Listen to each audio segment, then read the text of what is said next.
ক্রিয়ার ফলে শরীর উপজাত দ্রব্য হিসেবে কেরে বাবা জয়, তুই সারাদিন এদিন চুপচাপ থাকিস কেরে বাবা?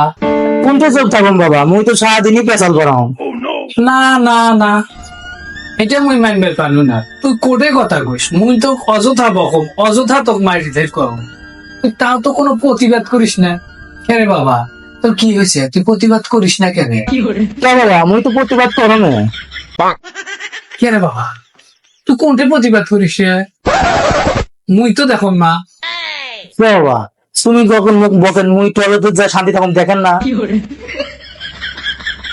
কেরে বাবা, টয়লেটত গেলে কি রাগ কমে? টয়লেটত যায় তুই কি এমন করিস যে তোর রাগ কমে যায়? আসলে টয়লেটে যাবে বেরাস কর। কেরে বাবা, টয়লেটত যায় বেরাস করলে কি তোর রাগ কমে যায়? আসলে বাবা, তোমার দাঁত ঘষার বেরাস কেন আছে না, ওইটাই দিয়ে আমি টয়লেট ঢুকে টয়লেটের কমোড বেরাস করো, তাতে আমার রাগ কমে। তুমি মোর বেরাস দিয়ে বেরাস করি দেখো তো।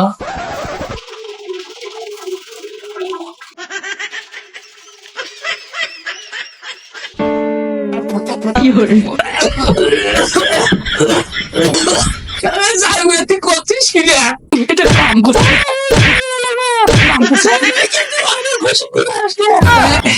এ বাবা, বাবা আর ঘষিস না বাবা। বাবা মুই এত কিছু করি না, তোকে আর কিছু করি না, লাগলে তুই মুখ মারিস বাবা। এ বাবা